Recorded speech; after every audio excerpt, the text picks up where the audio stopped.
So, we talked about how terrible I am at crowd work, right? Excuse me, sir. What's your name, sir? Dan. Are you serious? Your name is Dan. Do you realize that's also my name?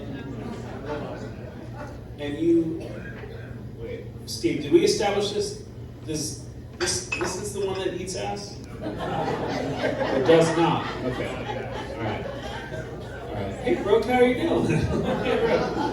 Hey, did you guys get the deck finished? Okay, cool. You asked me earlier about a babysitter. Yeah. Bartenders here at the Middle Season Club is currently babysitting our children. And I feel good about it. So did you guys all hear that? So there's some shit about a bartender, I don't know. Are you guys ready for your headliner? Yeah. So, give it for Danny. Do you go by Danny? Because I go by Danny. I will go by Danny when I'm your age. Yeah, give it up for... It's never gonna be Dan. Give it up for Brooke. Joey's... Alright, guys. Your headliner tonight is a very good friend. He is also the co-host of the Two Joke Minimum podcast. Go check it out on Spotify and everywhere you watch your podcast. Give it up for the very funny Ray Ubala.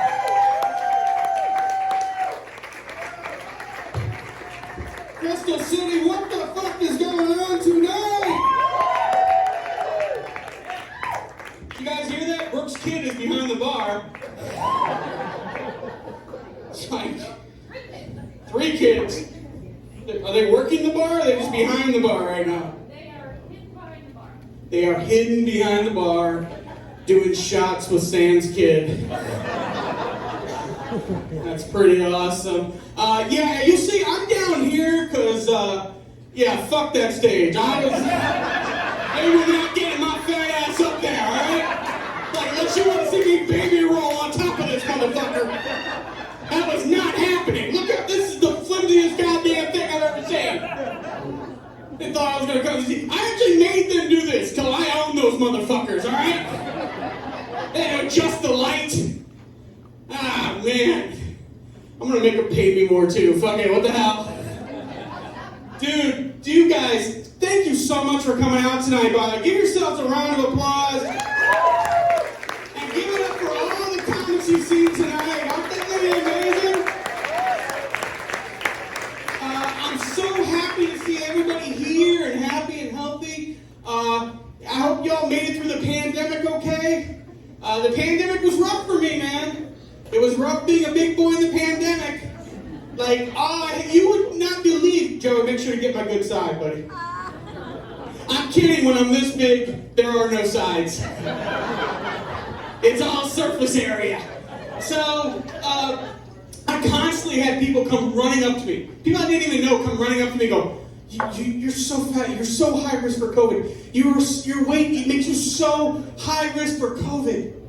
And I used to tell these people the exact same thing, is that COVID needed to get to the back of the line, okay? Because I challenge you to look at me and tell me what I'm not high risk for. Heart disease, diabetes, burning out Chick-fil-A, they're fucking closed on Sundays. Oh my God, and then it got worse. I lost my father. Yeah, and a corn maze.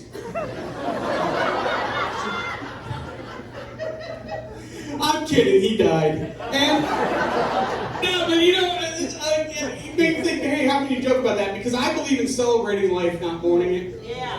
My dad lived a good, long life, man.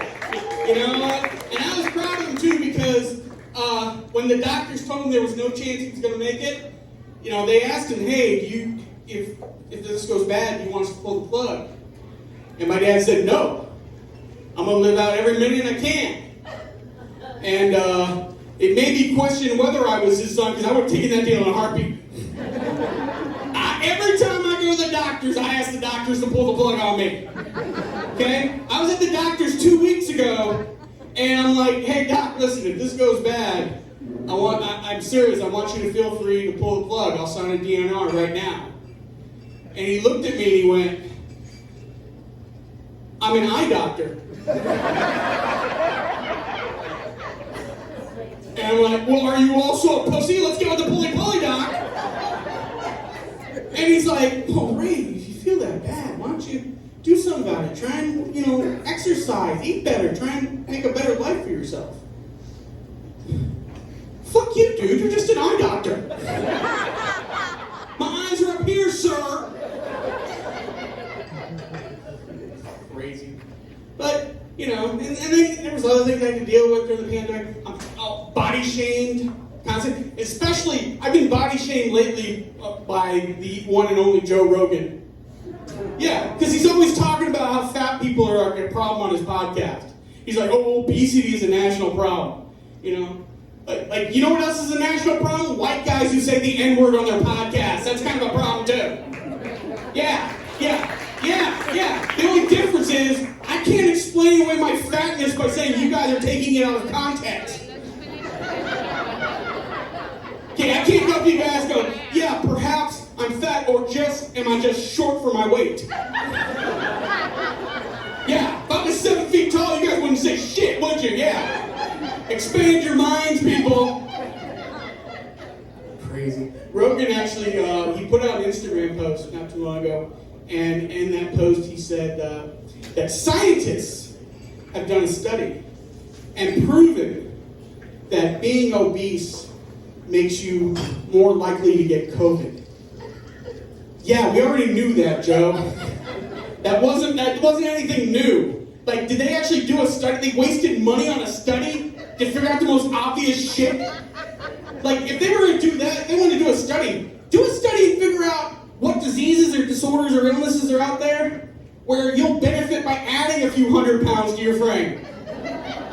I'd claim that right now. I'd be like, yeah, man, I got to keep my weight over 300, otherwise my herpes will come back. That herpes can't survive in a high cholesterol environment. They did a study. They proved that. I don't know.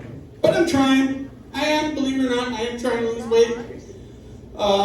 I did something this year that I've never done before. I made a New Year's resolution.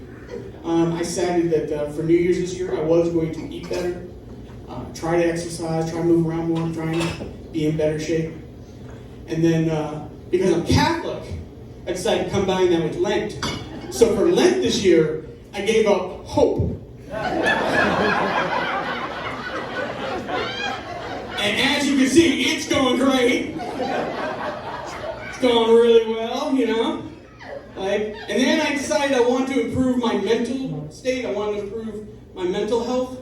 So I did what any rational adult in this room would do. I started taking mushrooms. Mushrooms? Anybody mushroom fans?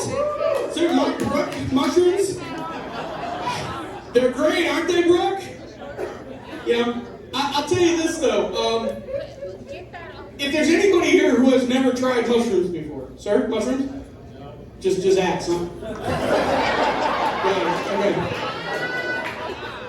If you choose to try to start taking mushrooms, sir, a piece of advice: do not start during Gay Pride Month. I'm serious, because that's when I started last year. And I was in D.C., and I'm like walking around, and I'm seeing glitter, and rainbows, and fireworks, and leprechauns, and dragons, and unicorns, man. And then I took the mushrooms. And the shit got way crazier. So, wait till July. Give yourself time, I'm telling you. Brooke will tell you. Of course she's on mushrooms. Her kids are behind the fucking bar right now. And then, I also read that if you want to feel better about yourself, do something nice for yourself. So I did. And I'm here to tell you guys I recently got my anus bleach. Yeah, oh, sir, anus bleach ever? No? You don't know what you're missing. I found it delightful. To be fair, for the people who had to do the job, they would not say the same thing. They had to put in some work. I have what's described as deep cheeks. So they had to treat it less of a cleanup and more like a mining operation. They put in a tramway and a support structure. We thought lost 3 Chilean miners. It's fine, we found them. They went back to Chile. They were just like, no mas. Our babies don't need to eat that badly. Oh, what the fuck?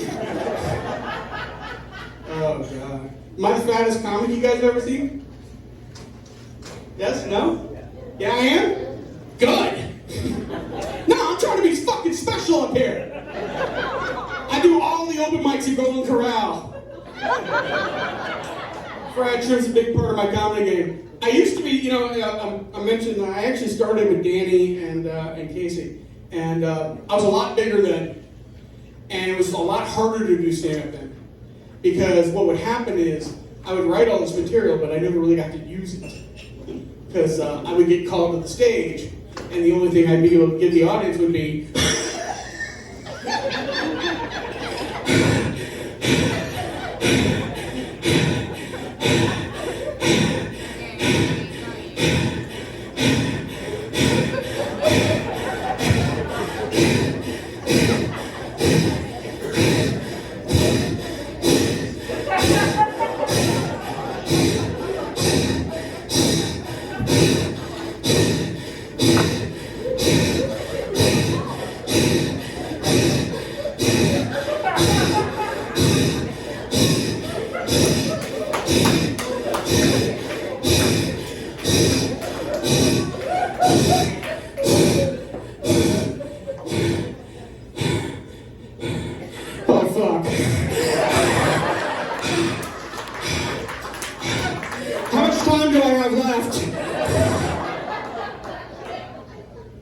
It's tough, man, but, it's cool.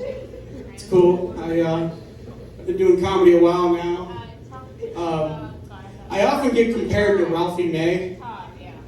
Yeah. Which, well, here's the thing. Ralphie May is a brilliant comedian, or was. If you don't know Ralphie May, he died a few years back, but he was a brilliant comedian. Fucking brilliant. But that's not why they're comparing me to him, alright? Okay, what they're really saying is, you know who else was a fat fuck? Ralphie May! Now, you guys clearly are not grasping this, so let me give you an example. Sir, you in the hat. What's your name, sir? Jay, how you doing today? I'm doing well. How are you doing? And what do you do for a living, Jay? Project manager. Project manager, do you like it? Yes, alright. It's alright, that's cool.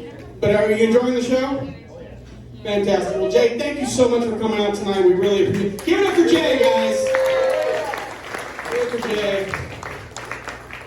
Before we move on, Jay, you know who you remind me of? Ralphie May. You are welcome. I hate fake fat people. You know who they are. You know who you are. The ones out there going, oh, I'm 20 pounds overweight. I'm so fat. Fuck you. Amateur. Call me when you're ready to go pro, son. There's only one way to know if you're fat, okay? This is how you know. Go to an amusement park. Go to King's Dominion. Get in line for the roller coaster. Wait a long time. And when you get to the front of that line, if the guy running the ride looks at you and goes, nah, bro. You're fat. Start saving up for a license day, all right?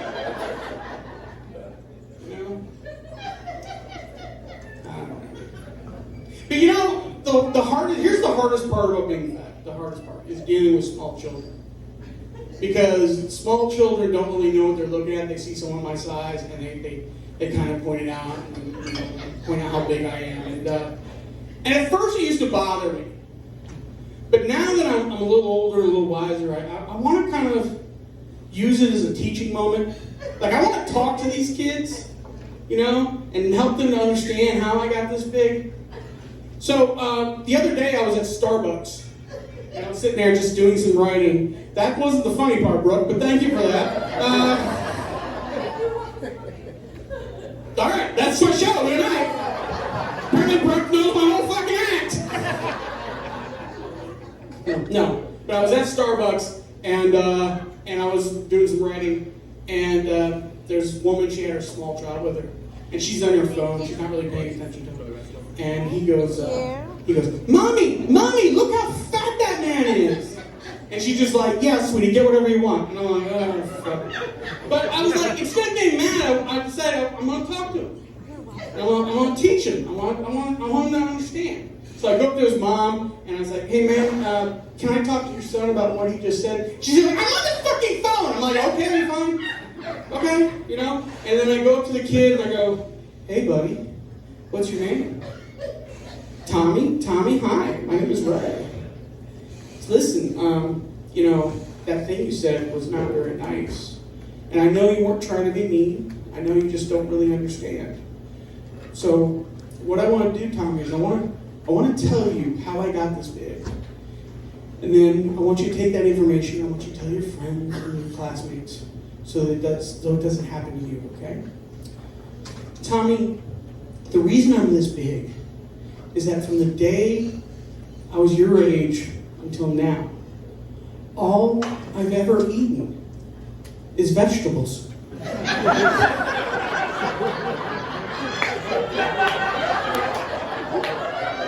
Cookies, cakes, and pies, Tommy, that's all you should be eating.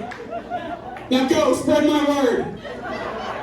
And that is how I will change the world, by building a legion of fat kids. We're that much closer to the world in the movie WALL-E.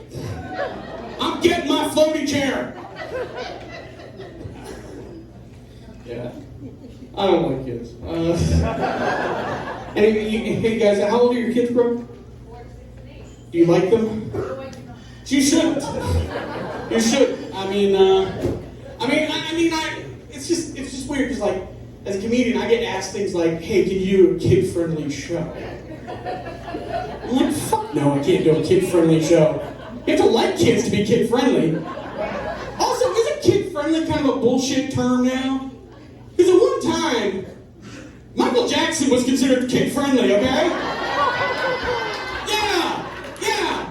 There was a time in the 90s, if your son got invited to his house for a sleepover, you would be excited. Like, oh, Timmy, this is so exciting. Oh, I wonder what games he likes to play.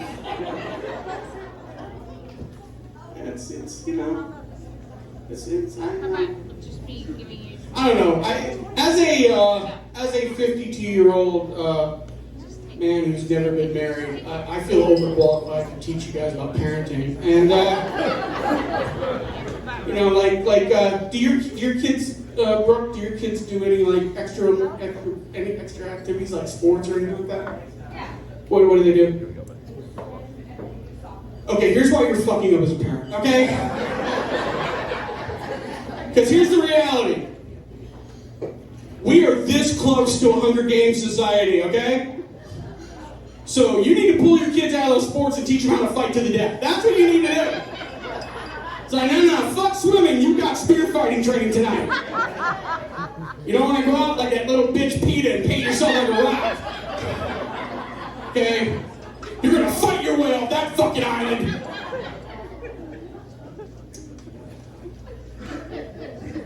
I'm single, as you likely guessed. That's actually a recent development, though. I actually did have a girlfriend. Thank you, Danny.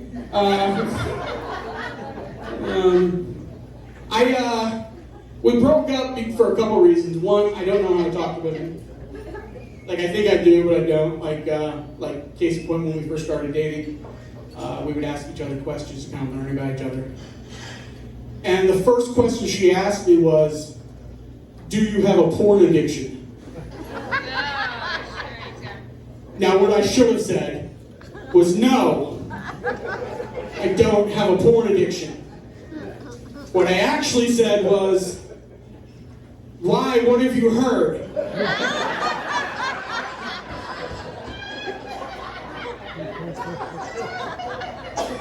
So it's kind of downhill from there, right?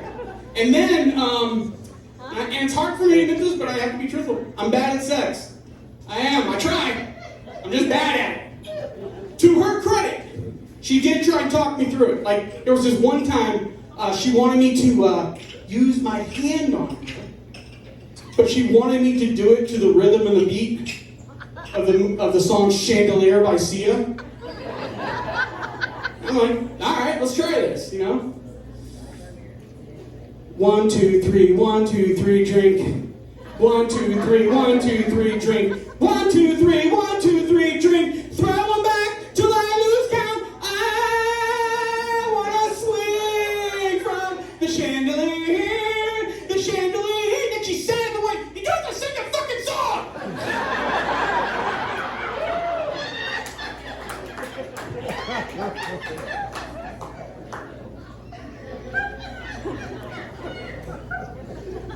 And I disagree, it's a catchy tune. Give Chandelier some props, lady. Yeah. So we broke it. I don't know, but I don't miss the fighting. Fighting is tough. Like, I don't know, we're still in the point in the world where everybody feels like fighting. Do you guys ever still feel, any of you just still feel like fighting? Yeah? Yeah, you know? Just feel like, sir, do you think I could beat you in a fight? No? You're the most honest white man I've ever seen. That's impressive. No, I'm totally with you on that, you know? I mean, well, let me ask you this. If I challenged you to a fight, would you take me seriously, or would you look at me like I was a Make-A-Wish kid?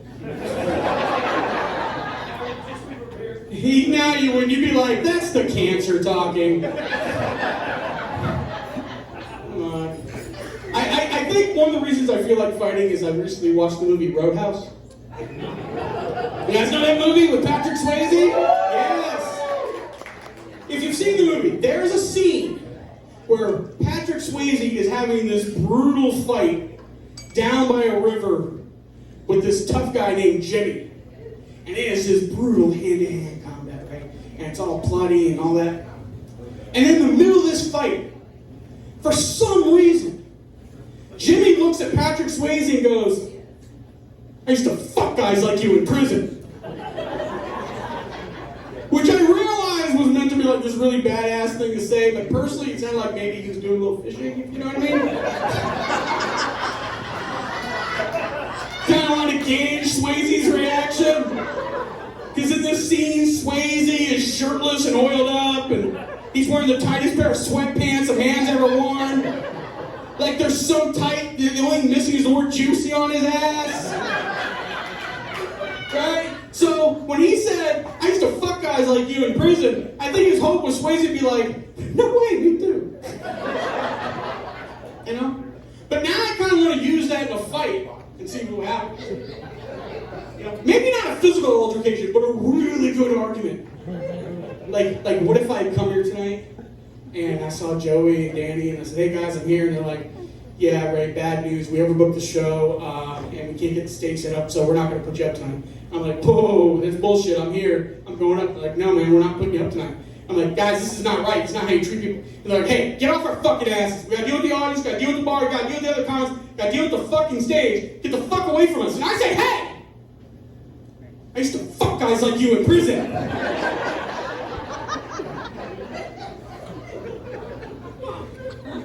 And as you can see, it worked. I'm on stage right now.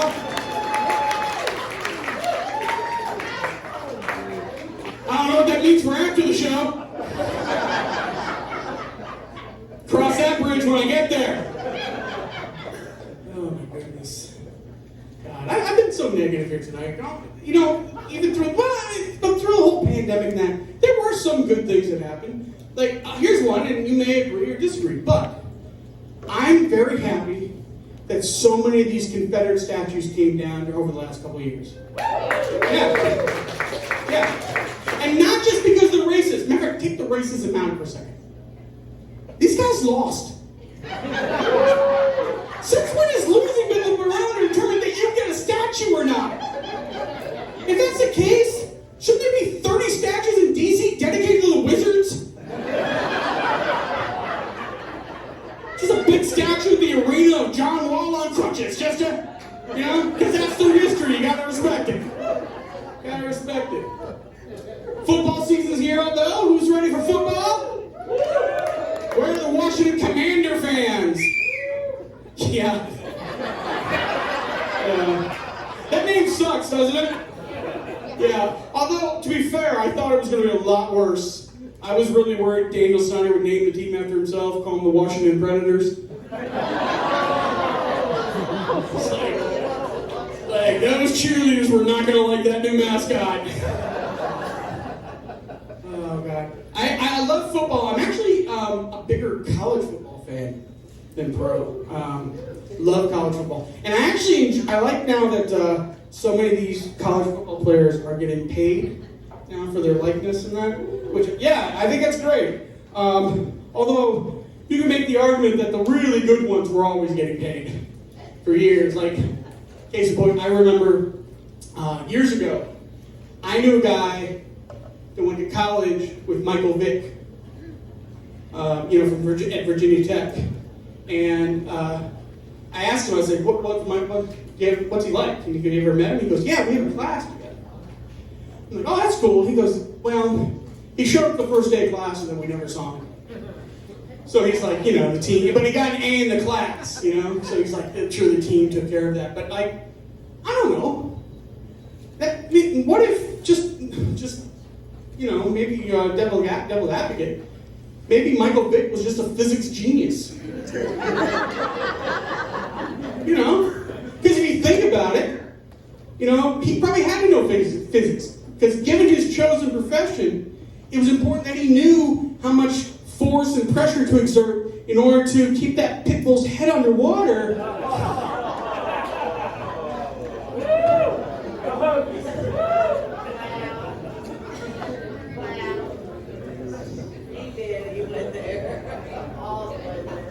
PSI.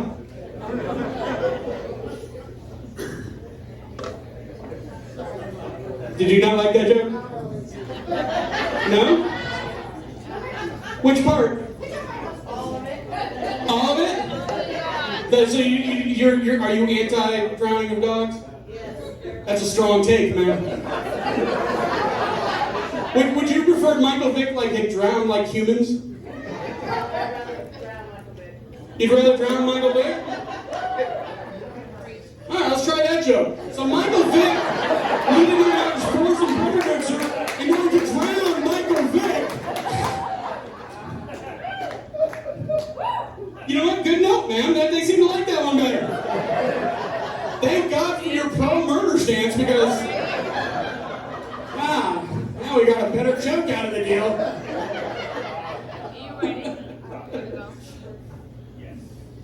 Your groans sustain me. I'm sorry. May not get laughs, but the groans is just worth it to me.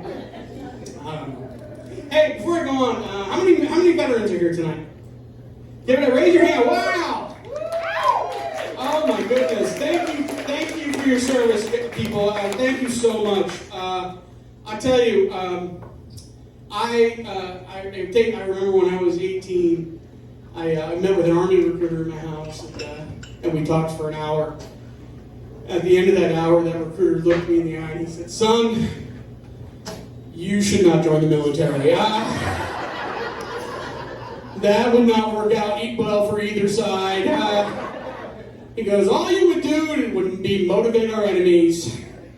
Which is true. If you're the other army and you look across and you see me on the lines, they're coming. It's like, we found the weakness. Get ready to attack. Tell you a quick story. I get to travel a lot for comedy, and recently, Steve Tracy and I actually, we traveled to Charleston, South Carolina for a show.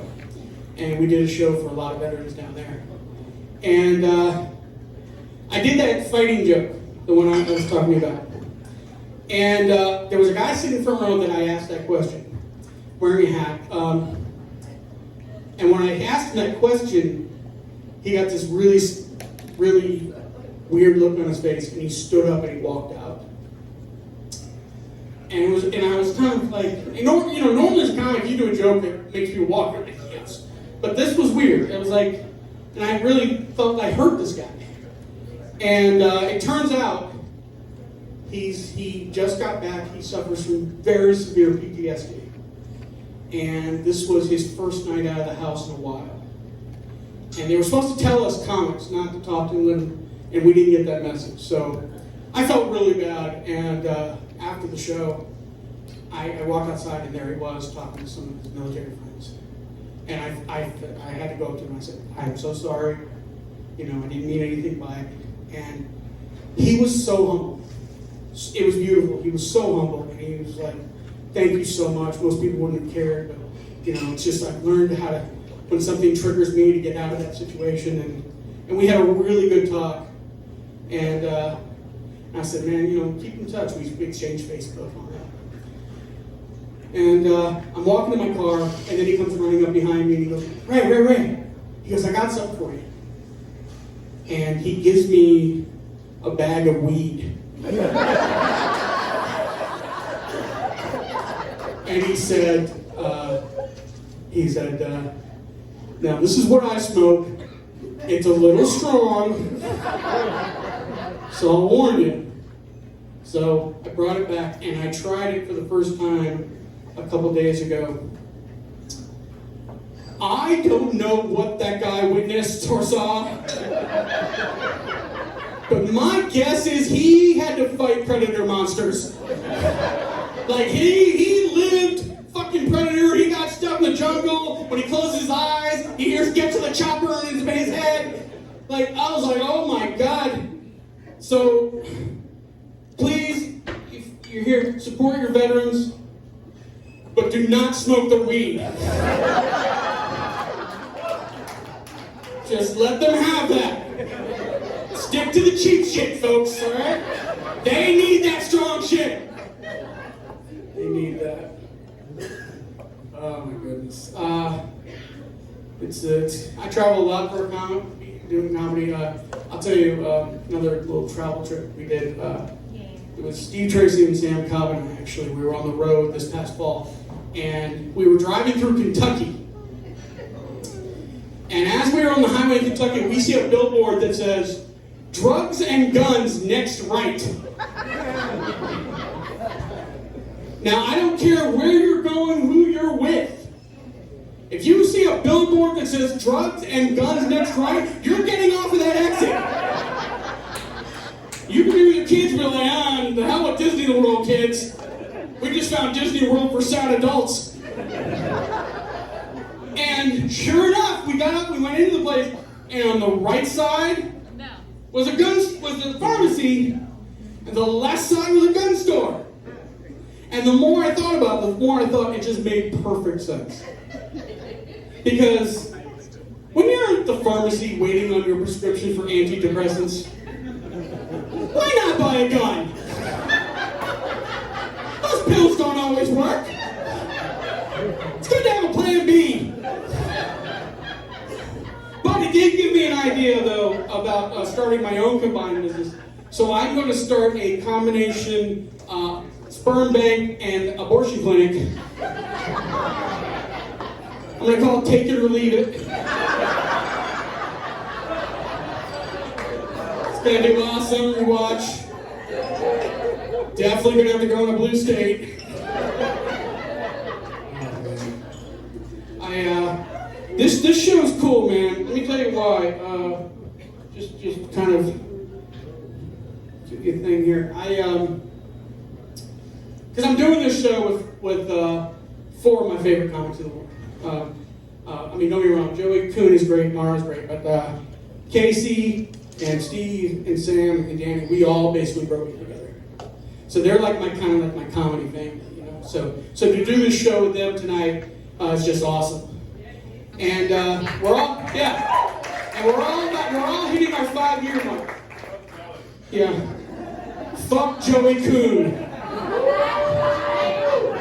Brooke, literally. And, but, you know, we're all going into our 5 years, and the thing about it is like, you know, we all got into comedy for our different reasons, right? You know, like I grew up idolizing guys like George Carlin and Richard Pryor. And I started comedy late. I'm like 52. I started when I was 47. Okay. Fucking old people. Fucking worthless old people. Damn, what are you drinking tonight?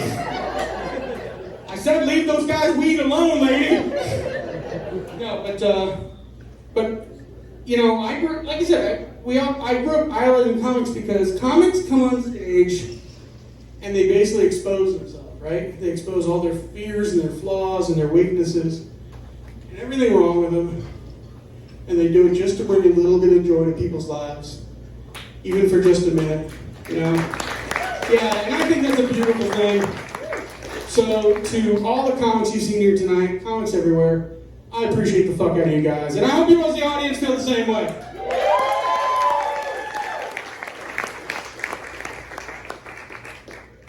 I feel the same way about strippers. So you'll be able to catch us all at Crystal City Gentlemen's Club after the show. So, will we be performing? You have to go there to find out. Before I go, I want to leave you guys just a couple things. If you want to follow me on Instagram, I'm on there at Ray Jubela, Jubela. And Steve Tracy and I do have an amazing podcast called Two Joke Minimum. Please check it out. And Danny, are you okay if I announce my show from 2 weeks? August 13th, Steve and I, Two Joke Minimum, have our first produced show at Crooked Run Brewery in Sterling, Virginia. It's called Two Joke Minimum presents the Master Debaters. It's a comedy debate show, 8 o'clock, Saturday, August 13th. Tickets you can buy online. Just go to Crooked Run's website. Please come check us out and keep supporting live comedy. Whatever you do, please keep supporting live comedy.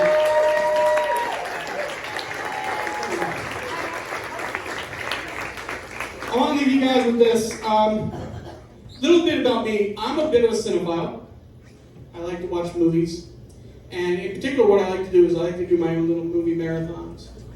And I did a lot of that during the pandemic since we couldn't go anywhere. So, one weekend, I did this because I had never seen these movies before. But one weekend, I watched the entire Harry Potter franchise in one weekend. All 8 movies. Any Harry Potter fans here? Okay. I liked them. They weren't bad, but I didn't like the ending of the final movie. In particular, I didn't like the final battle between Harry Potter and Voldemort. And I'll tell you why. Because you make 8 movies building how much these guys hate each other. Right? And then you have this really lame final battle that it was just anticlimactic. It was nothing. It was like they ended up in the courtyard of Hogwarts. They start firing their wands at each other, which sounds gay, but it wasn't. And that was it. That was the movie. You know? And again, you made 8 blockbusters showing how much these guys were constantly trying to defeat each other. And you gotta bring that rage, that vitriol. You gotta have it in that final battle. That's how you have an epic climax. So, if I had directed that movie, this is how I would have fixed that problem. I would have added a little bit of dialogue just before they started their final battle. Okay? Just to really bring it home. So basically, they still would have ended up in the courtyard. They're still on the ground. Harry Potter crawls. He gets to his wand. He stands up. He looks at Voldemort and he goes, Voldemort! You killed my family! Today I avenge them and I end your reign of terror! Right? And then Voldemort gets to his wand. He stands up. He looks Harry Potter dead in the eye. And he goes, Harry Potter! I used to fuck guys like you in prison! End credits! Thank you guys so much!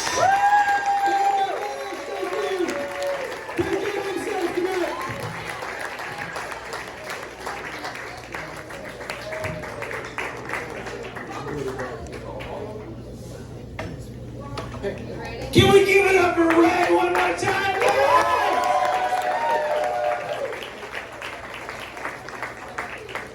All right, guys, it's 10:15. We got 10 more comments for you tonight. I'm just joking. That was Ray. That was your headliner. So we have a good time tonight. Thank you so much for coming out tonight. DarrowsComedy.com, Darrow's Comedy on Facebook, whatever. So we do a big show up here once a month, and we do every Wednesday we do an open mic downstairs, second floor.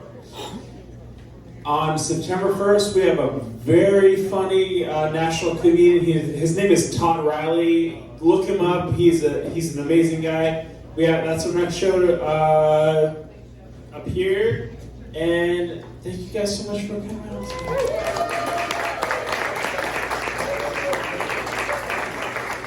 Give it up for Brooke. Give it for Danny. Give it up for yourselves. Go out loud. Thank you so much. We love you.